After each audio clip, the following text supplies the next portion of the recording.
kita akan sama-sama ikuti dulu prosesi pelantikan koordinator wilayah daerah Papua. Untuk itu kami mohon kesediaannya Pak Ketum, Mas Akbar Hidayatullah dan Mas Pontius untuk bisa bergabung ke depan. Boleh tepuk tangan dulu teman-teman?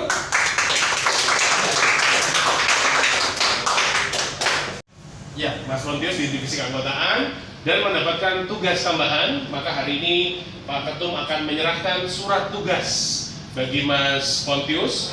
Ini Mas Pontius, silakan disimpan nantinya. Ini bisa dipakai kalau kena razia di polisi di jalan, bisa. Tapi dipastikan ini nggak bisa buat pencairan di BRI, nggak bisa. Kalau gitu Mas Pontius silakan bergabung di panggung. Pertama-tama kita akan sama-sama ikuti prosesi penyerahan surat tugas sekaligus bentuk pelantikan koordinator wilayah kita di provinsi Papua, gitu ya. Punya bisa nyala ya. Secara resmi Mas Pontius telah diberikan amanat tugas berupa koordinator wilayah provinsi Jawa Barat. Oh, nggak bisa dibuka ya? Oh, bisa.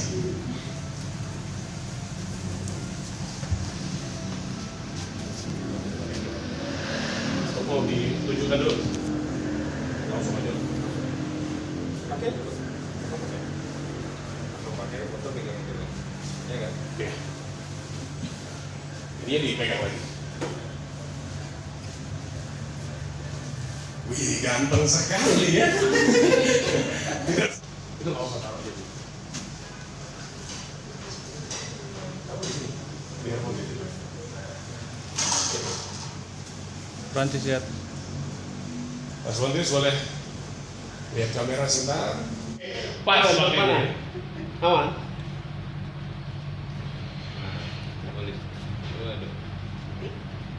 Baik. Ya. Agak kecil Mas, sedikit Mas. Oh ya. Yang baru saja diberikan tugas, Pak Ketum boleh duduk dulu, Pak Ketum. Tepuk tangan yang meriah, teman-teman. Kalau menganggap Mas Pontius ini adalah laki-laki tertampan di Jayapura, boleh tepuk tangan sekali buat Mas Pontius.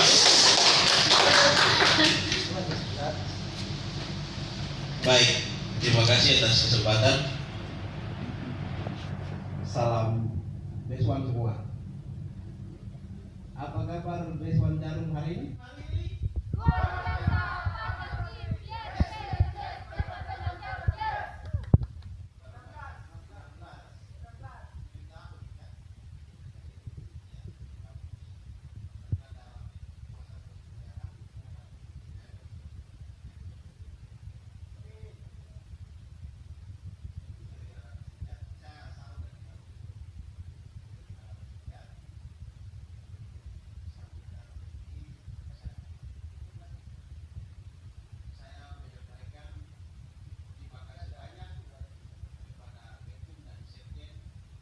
Saya selanjutnya teman-teman sekalian, sebelum nanti kita akan lanjutkan dengan ngobrol bareng, ngobrol santai, kita akan sama-sama diberikan siraman rohani, motivasi, inspirasi.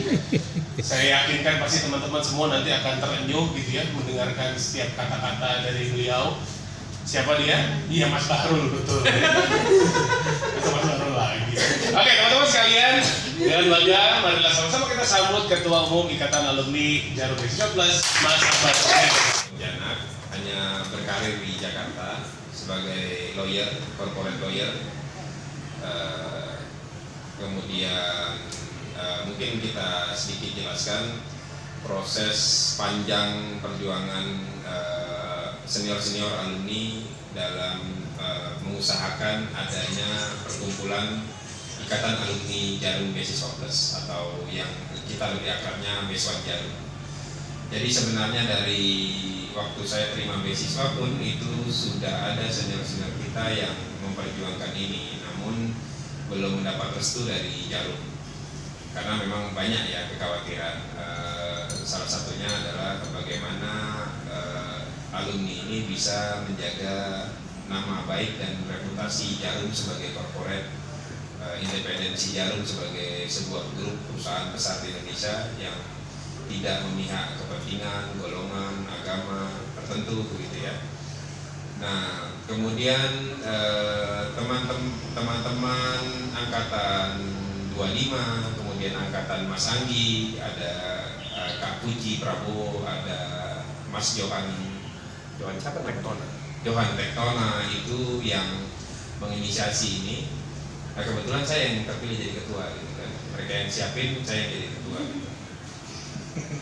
Nah, jadi teman-teman, kita berangkat, ide besarnya adalah kita kumpulkan alumni, terutama alumni yang punya jiwa dan rasa kekeluargaan yang tinggi. Itu harus yang nomor satu. Karena ada dua kategori Base One yang merasa bahwa Jarum ini adalah anugerah terindah di dalam hidupnya. Artinya dia merasa bahwa Jarum itu adalah bagian dari perjalanan hidupnya, termasuk yang berjasa dalam karir dan segala macamnya. Ada juga yang melihat Jarum hanya sebagai perusahaan besar, grup besar, ownernya salah satu 10 terkaya di Indonesia misalnya begitu. Nah, makanya teman-teman alumni diharapkan mengedepankan kepentingan umum daripada kepentingan pribadi. Satu. Kemudian yang tujuan paling utama itu adalah membuat bonding ya. Kita harus membuat ikatan dulu, kekeluargaan itu dulu tadi, sehingga nanti kita bisa berjejaring, dan tentu jejaringnya harus kuat juga gitu. Makanya landasannya harus kekeluargaan, dan IKA ini diharapkan bisa menjadi rumah bagi alumni. Tetapi sebagaimana rumah semestinya rumah, ada aturan-aturan, ada etika perilaku ini. Jadi kadang-kadang nanti ada yang bilang katanya untuk rumah bersama, tapi ternyata kita juga tidak diterima. Biasanya orang tersebut malah yang sudah bermasalah terlebih dahulu, lebih banyak kepentingan pribadinya, hanya membawa misi pribadinya sendiri gitu. Sedangkan yang kita usahakan, yang kami usahakan pengurus inti pertama ini jalankan itu bagaimana kita berjejaring yang nantinya berujung pada menciptakan kemudahan-kemudahan, baik itu untuk senior, baik itu untuk junior. Jadi kita hanya menerapkan dua simbiosis di IKA Jarum Beasiswa Plus ini. Simbiosisnya hanya komensalisme atau mutualisme. Jadi kalau komensalisme itu teman-teman alumni untung, tetapi teman yang membantu paling tidak dirugikan, tidak berpengaruh dalam hidupnya, atau sama-sama untung. Jadi jangan sampai ada yang bersifat parasitisme. Jadi kita harap teman-teman, ini juga teman-teman tergabung di dalam grup domisili. Jadi bukan Base One asal ya. Jadi saya minta tolong Base One yang asli Papua dan masih tetap tinggal di Papua, tolong disambut teman-teman yang mungkin dari Bandung sekarang tugas di sini, atau berkeluarga di sini, atau sudah pindah ke sini karena sesuatu dan lain hal seperti itu. Jadi kita berharap kita bisa bersinergi, berkolaborasi, kemudian pemberdayaan itu yang paling kuncinya. Pemberdayaan bagi semua alumni, entah itu upgrade kapasitas pribadi, kemampuan, potensi, atau mengembangkan jejaring secara bisnis, secara finansial, tentu dengan batasan etika-etika tadi ya. Saya kira itu yang bisa saya sampaikan. Sekali lagi saya mengucapkan terima kasih banyak kepada kakak-kakak, adik-adik yang sudah bersedia dengan riang berkumpul hari ini, siang ini di Jayapura. Saya kira demikian. Terima kasih. Selamat siang teman-teman.